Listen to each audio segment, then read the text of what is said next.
Mr. Prime Minister, Ministering, friends, thank you for gathering at this table. Of course, you know everybody around the room here. We've done a lot of good business together.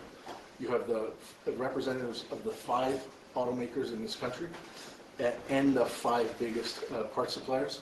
We're here at Martin Rea, that has an incredible footprint in Canada, US, and Mexico. And we've done a lot together, especially in the first NAFTA. And we've brought the team back together today for the latest challenge. Thank you. Thank you. Well, so welcome to Martin Rea Allfield. This is one of our signature plants in terms of a lot of technology. You're going to see some great technology today, as well as talk about policy issues. The auto sector is probably the leading advanced manufacturing sector in the world, certainly in Canada as well. We really appreciate the support of your government in the first go-around on what became to be known as the USMCA, or CUSMA as we call it in Canada. I think we ended up with a very good agreement.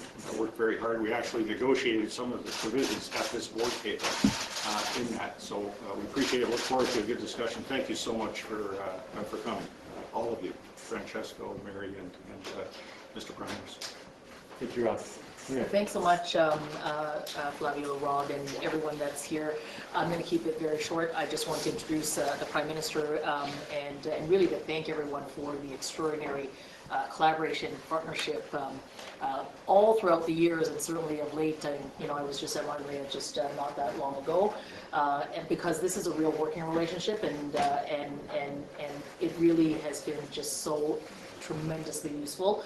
The automakers and the parts, and you are just critical to the Canadian economy. So working with you as we face the challenges that we are right now is just so enormously appreciated. But with that, I'm going to hand the floor to the Prime Minister for today's conversation. Thank you so much, Mary. Thank you for all the work that you're doing. But especially thank you, Rob. Thank you for hosting us here at Martin Rea.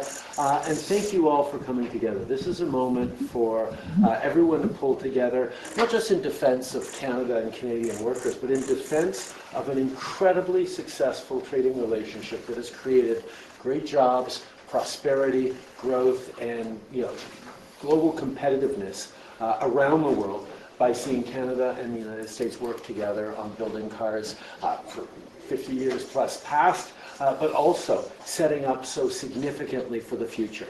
For decades, the auto industry here in Ontario and right across the country has been a key driver for our economy, powered by hundreds of thousands of great workers who are skilled, who are ambitious, who are really working hard, and getting steady paychecks that contribute not just to their families, but their communities. It's a huge part of Canada's economic success, and it is deeply integrated and shared with the United States. Il y a des emplois d'un bout à l'autre de ce pays qui dépendent de la manufacture, du secteur manufacturier, particulièrement en automobile, et c'est extrêmement intégré avec les États-Unis, ce qui est bon et pour les Américains et pour nous, et on doit le défendre pour le continuer.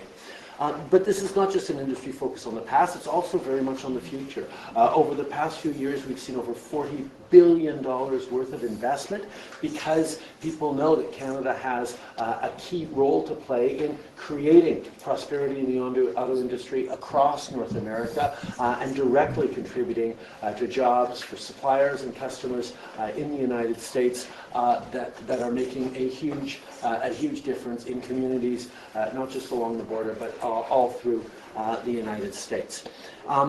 There's been incredible progress recently, progress that I've been proud to advance through various federal incentives, but it's progress that we need to continue to protect and grow.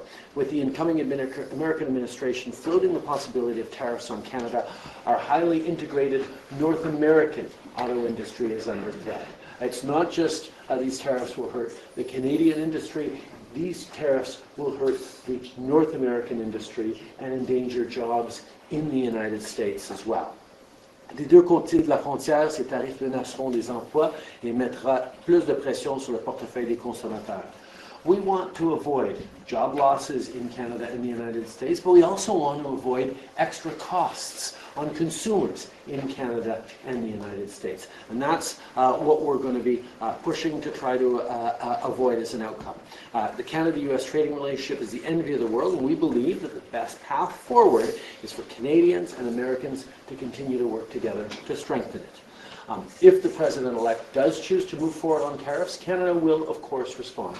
And I want to hear from all of you about some of the concerns and some of the issues that you have in terms of thoughts and perspectives on how we can demonstrate that instead of picking fights with each other, we should be working together to even better compete with challenges to supply chains around the world, to rising players in the industry that are making different decisions, and really make sure that North America remains one of the most important places, competitive and successful places for advanced manufacturing in the world. When we talk about advanced manufacturing, there's no better example than autos, and that's why I'm so glad to be here with you all today and look forward to hearing from you all. Thank you for your commitment to defending Canadian jobs, defending American jobs by defending the most successful trading relationship the world has ever seen.